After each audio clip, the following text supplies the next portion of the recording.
What do you do when you've been planning a trip for over a month, but the forecast is for the wettest week of the year? You hit the road and go and explore.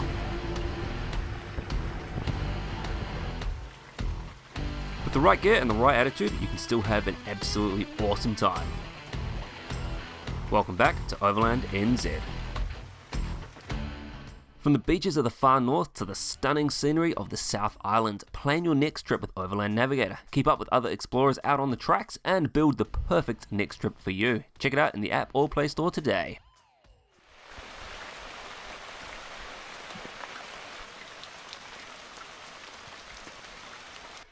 We're currently up Clemens Mill Road. Rocked in last night in the pouring rain. This morning we're going to head up to the end of the road and then explore some of the side tracks on the way out of the Kaimanawa forest here. This place is stunning.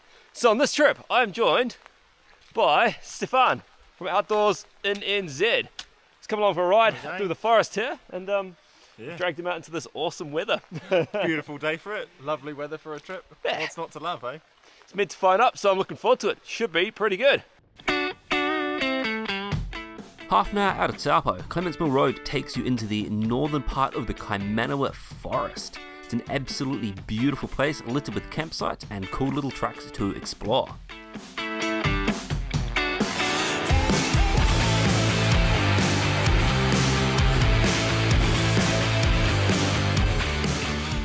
So just having a quick look at Navigator to see exactly where we are, and it's crazy. Like, we are in line with Bay City Tuarangi at the bottom of Lake Taupo, despite the fact we have to drive all the way back up and out. Crazy. Of course, all these routes that we're doing in this trip and hundreds more all over New Zealand are in Overland Navigator.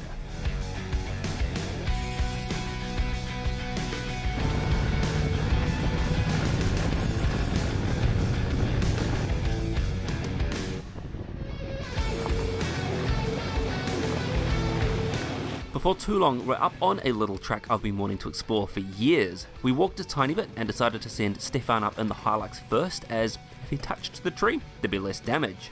Like anything on camera, it never looks quite like it did in real life, but sending Stefan up first was well worth it. So this is a place I've been wanting to get through for ages, and unfortunately it's not going to be today. Basically, I don't want to lean into this big log here. The tent on the roof, I'm probably going to. Stefan's locker's not working, as we just found out when we tried to do a test run through here, so might go on foot for a little bit, but one day I'm gonna make it to the end of this track. One day.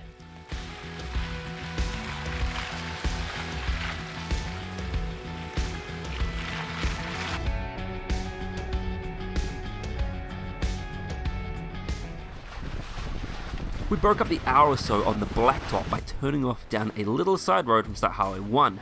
It had a huge water crossing at the end and ended up on a beach on Lake Taupo. It was pretty cool for a random little find.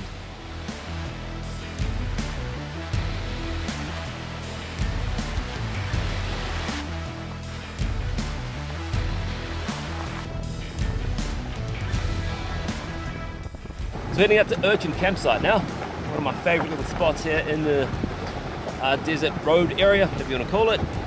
Should be good.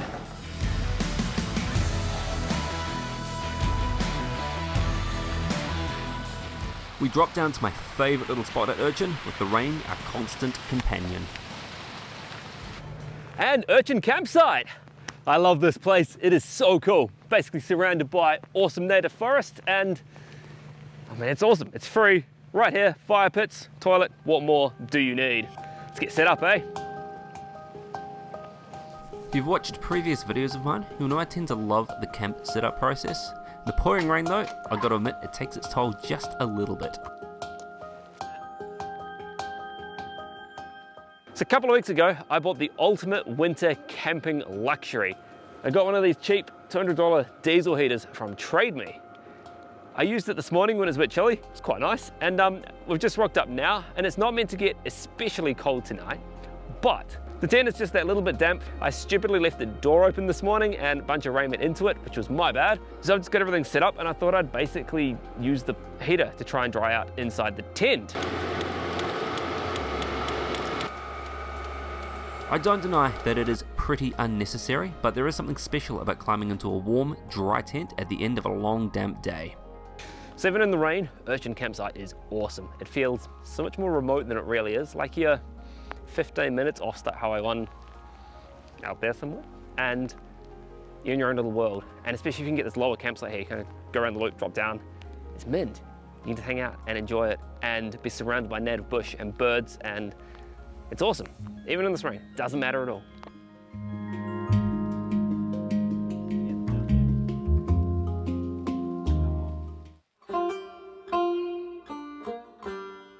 Waking up the next morning, we were briefly greeted by a big ball of yellow in the sky.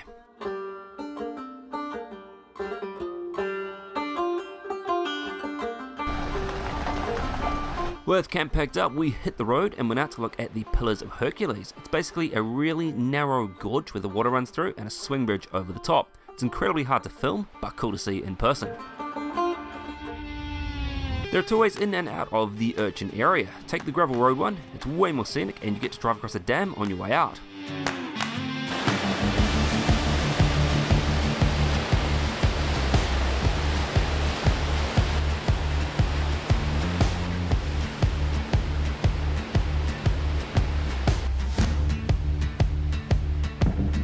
If you've been watching these videos for a while, you know I'm a bit of an infrastructure nerd and I love this stuff.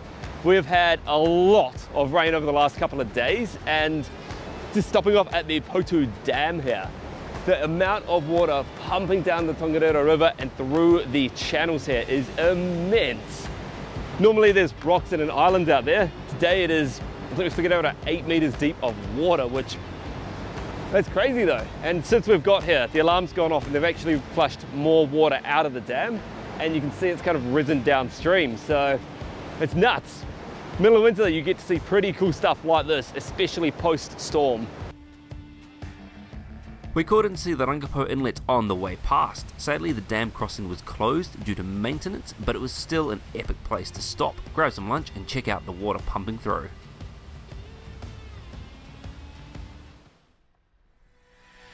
With the blacktop sections of this entire trip basically done, we turned off State Highway 1 and started exploring some of the side routes.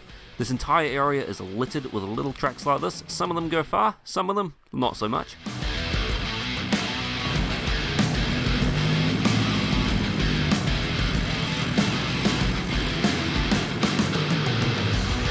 And in a moment of inattention, I completely missed the line I was going for. Don't know how, don't know why, but it's back up and try it again. Made something super simple look way harder than it really was.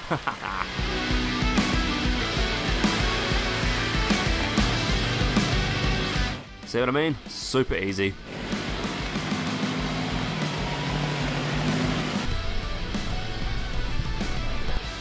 With the day starting to get on a bit, it was time to go and find a campsite. There's a few sneaky little ones around here. I'm not going to give any of them away, but if you look, you'll probably find.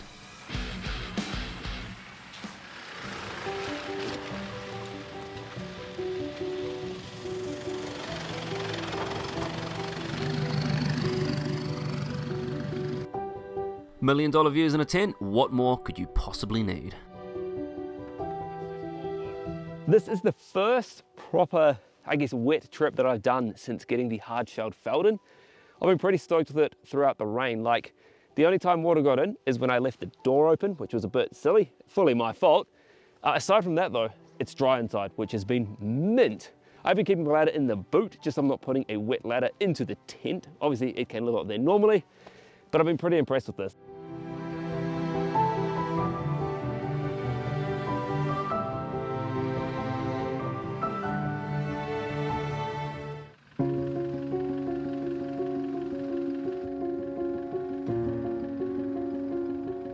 There's something special about waking up in the mountains, just like surrounded by that fresh air, and like it's clear today for the first time on this entire trip, and that makes everything feel so good. So today, it's kind of just out of shot there, but we're gonna head up to Tukino Ski Field. Went into the Turangi Information Centre the other day, picked up a key, and I'm pretty excited to go up there. We should be able to get right to the top, and if the morning stays like it is, the views are gonna be mint. So I'm gonna get this tent packed away, and we're gonna get out of here. Let's go.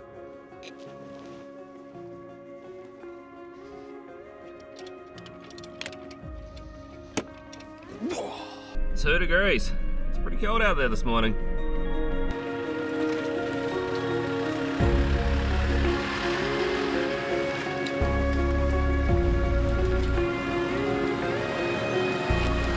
It's always tricky leaving camp on the final morning, like doing that last pack up. It's been cold, it's been wet, but it's been awesome. And getting to come back to the Central Plateau area and explore a bunch more, it's hard to beat. And we've saved the best to last. And I got to test the bush wraps on the way out of camp. These bushes are brutal on the paintwork.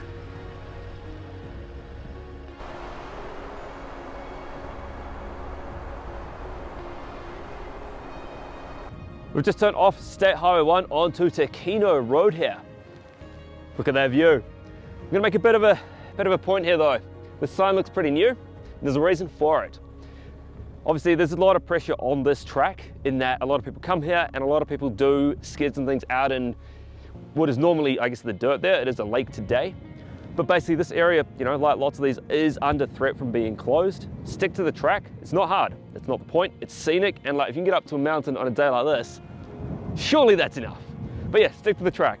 It's not that tricky and will help keep this open for future generations and everyone else who wants to come up here and explore. Anyway, we've got a key. I'm excited. Let's go.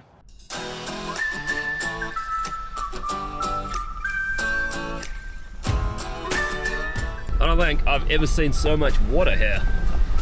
It's rained a lot over the last few days and kind of wiggle our way through most of it. But yeah, these lakes are not normally, that one's not normally here. That one can be, but it's crazy. This is the two-wheel drive section of Tukino Road, but I'm not sure you'd be getting too many little cars through here today. I was amazed how deep the water crossing was right at the start. It was pretty sad to see the lack of snow on the mountain though. It was only early August when we visited, but normally there's just that little bit more around.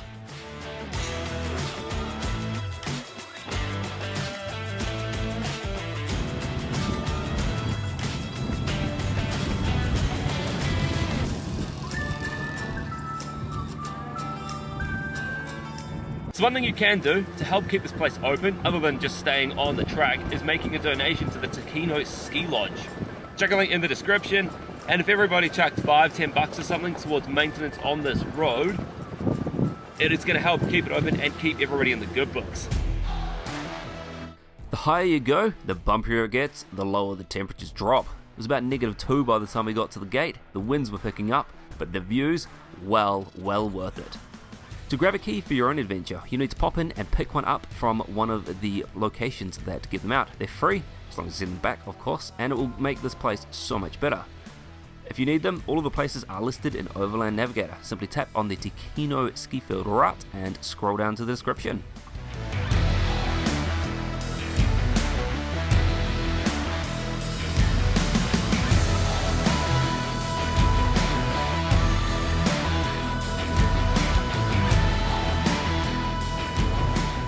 One of the reasons I adore this area is the geography. There's so much history here over the last couple 100,000 years. Like Mount Ruapehu is an active volcano. So if you look over at these cliffs here, you kind of get a bit of geographic history. You can see all the different eruptions and lahars and all that stuff over the years as they've deposited their rocks and mud onto the landscape. And it's just so harsh and so barren. And you get the red colors from the volcanic rock, and it's just stunning. You know, you get these amazing cliffs and stunning vistas, and it is pretty cool. And something you can only really find in this part of the North Island. So it is well worth the trip up the hill here.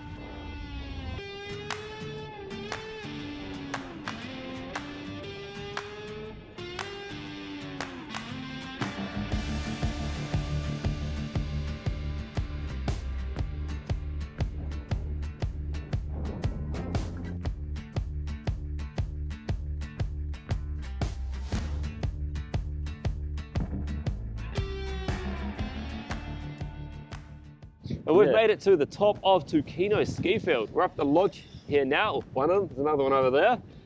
What an epic day and what an epic trip. Massive shout out to Stefan for joining me on this trip. Oh, thanks for having me, man. It's been an absolute pleasure. I've loved every minute. No worries at all. Thanks for coming. Check him out on Instagram. Got his tag up on the screen now. Outdoors NNZ, put some underscores between them. Yep. And yeah, he makes some cool content all around the country. I think he's starting YouTube soon. That's the plan. That's the plan? Yeah, So watch this check him out. space. Yeah, definitely. Cool. Cool, man. Thanks for coming. Perfect. And yeah, this has just been awesome. Despite the rain, despite the cold. Bit of wind, but Yeah. It's not raining yet. It's been the theme of the trip, hasn't it? At least it's not raining, but Yeah. yeah. Hey mate, in the day like this, with this view, you cannot complain. Yeah. Anyway, thanks heaps for watching. Remember to hit subscribe, hit like, check out Overland Navigator. About 450 routes all over the country. It's epic. And I'll catch you next time on Overland NZ. See you later. See you later.